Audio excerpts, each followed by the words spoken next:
Hello friends, तो आज हमारे फॉरेन मिनिस्टर श्री जयशंकर जी जो रशिया गए थे उसके ऊपर काफ़ी सारी रिपोर्टिंग तो आपने देखी है, बट आज जो है मैं रशियन साइड से जो है आपको रिपोर्टिंग दिखा रहा हूँ कि रशियन मीडिया में इसको लेके कितना हलचल था और रशियन मीडिया ने जो है कैसे इसको रिपोर्टिंग की है। वैसे तो ऐसे इवेंट्स जहाँ पे इंडियन कोई मिनिस्टर या फिर इंडियन कोई इंपॉर्टेंट लीडर हो या फिर इंपॉर्टेंट सेलिब्रिटी हो जब रशिया में विजिट करता है तो उसको लेके काफ़ी सारे रिपोर्टिंग जो है आता था पहले यूट्यूब चैनल में, लेकिन क्योंकि अभी जो है अमेरिका ने रशियन चैनल को जो है बैन करके रखा है, बेसिकली मोनेटाइजेशन जो है सारे चैनल्स का ऑफ कर दिया है, तो इसीलिए आजकल काफ़ी कम वीडियोस जो है यूट्यूब पे आता है क्योंकि मोनेटाइजेशन जो है रशिया में टोटली ऑफ कर दिया है। बट एनीवे बहुत सारे इंडियन लविंग चैनल्स हैं जो कि आज भी जो है ऐसे इवेंट्स को जो है कवर करता है और YouTube पे अपलोड करता है।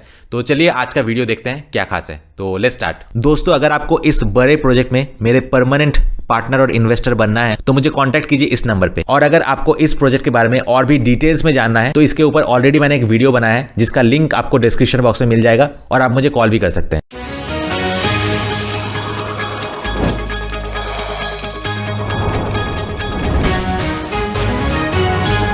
सेंट पीटर्सबर्ग स्टेट यूनिवर्सिटी में एक बहुत ही इंपॉर्टेंट गेस्ट आया है, Indian foreign minister Subrahmanyam Jaishankar. उन्होंने 12 कॉलेजेस बिल्डिंग को विजिट किया और साथ ही के पेट्रोव्स्की हॉल में डायरेक्टर निकोलाई कोर्पाचोव और सेंट पीटर्सबर्ग के लीडिंग यूनिवर्सिटीज और म्यूजियम के इंडोलॉजिस्ट से मुलाकात की। उन्होंने हमारे देशों के बीच कल्चरल और एजुकेशनल टाइज के बारे में बात की कि किस तरीके से उन्हें स्ट्रॉन्ग किया जाए।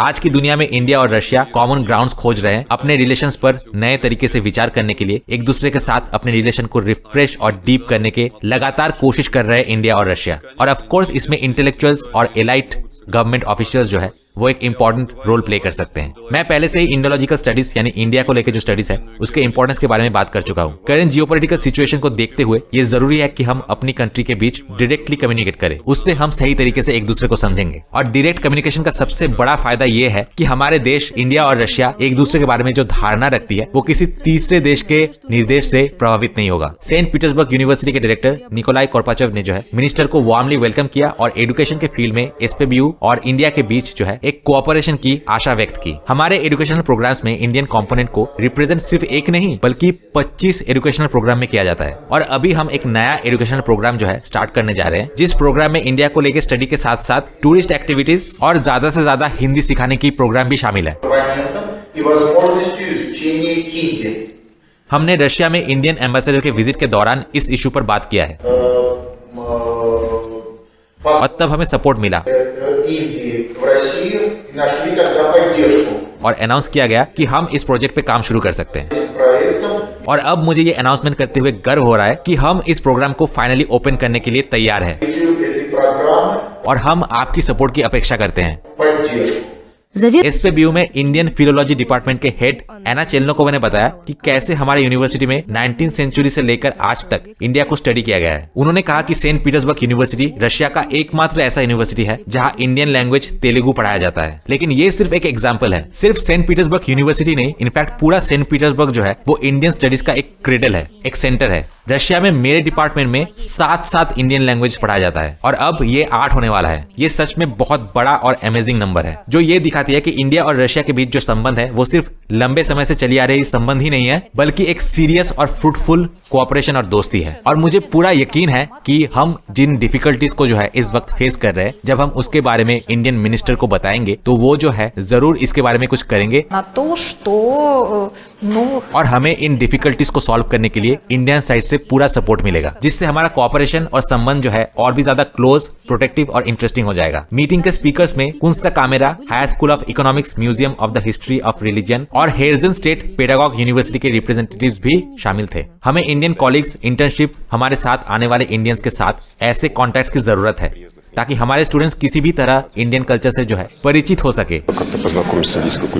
इसलिए मुझे सच में उम्मीद है कि ये आगे डेवलपमेंट के लिए बहुत ही अच्छा इम्पल्स होगा।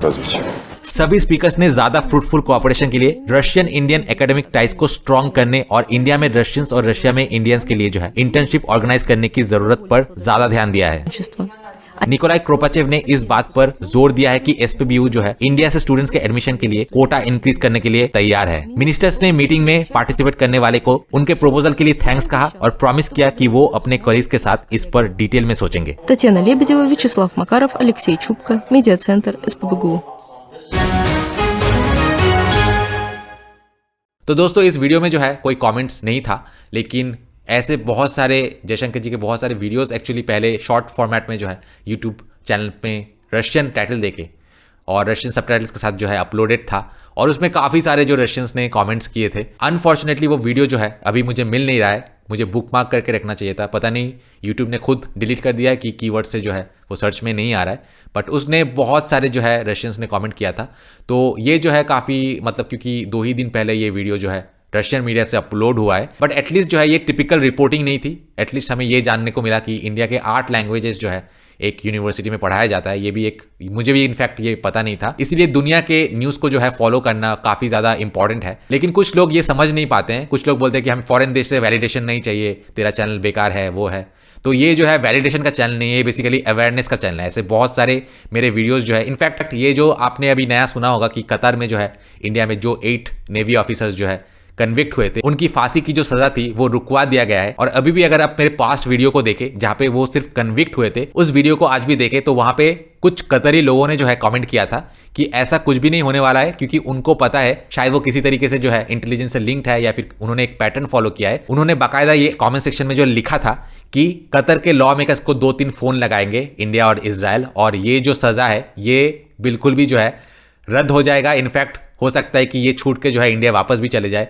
ये जो है कतरी लोगों ने ही जो है लिखा था, मतलब उनको पता है शायद वो किसी भी तरीके से जो है लिंक्ड है। तो इतने दिन बाद जो कतर के कोर्ट से जो फैसला आया है फांसी की सजा को रोकने का, उसको जो है काफी पहले ही जो है कतरी कमेंटर्स ने जो है प्रेडिक्ट कर लिया था, क्योंकि शायद उनको ये पैटर्न जो है पहले भी पता था या फिर वो किसी ना किसी तरीके से लिंक्ड है। ऐसे ही इंफॉर्मेशन आपको मेरे कई सारे वीडियोस में मिलेंगे। तो मेरे चैनल का मेन पर्पस फॉरेन वैलिडेशन सीख करना नहीं है, बल्कि ये जो है कि इंडिया को लेके कौन क्या प्लानिंग कर रहा है, अपने देश के अंदर जो है क्या चल रहा है, और ओवरऑल जो है क्या मतलब ये इंफॉर्मेशन बेस्ड चैनल है कि आपको इंफॉर्मेशन देना कि वहां पे जो है क्या डिस्कशन हो रहा है। मैं कभी भी नहीं कहता हूं कि उनके जो है उनके वैलिडेशन से हम बहुत बड़े हो जाएंगे या फिर छोटे हो जाएंगे, क्योंकि अगर आप इंटेलिजेंट हो और आपने अपना एक मकाम हासिल किया है तो आपको भी पता होगा कि आपको हमेशा अवेयर रहना पड़ता है कि कौन आपके बारे में जो है क्या प्लॉटिंग कर रहा है और उससे आपको कोई फर्क पड़ने वाला है या नहीं। अगर पड़ना है तो कैसे जो है आप अपने तरीके से स्ट्रेटेजाइज कर सकते हैं ताकि वो जो है अपने अच्छे मंसूबा अगर है तो उनको है अच्छे तरीके से आप रिवार्ड कर सके, और अगर उनका कोई गलत मोटिव है आपको लेके तो आप उसके लिए जो है पहले से ही प्रिपेयर रह सके। That is the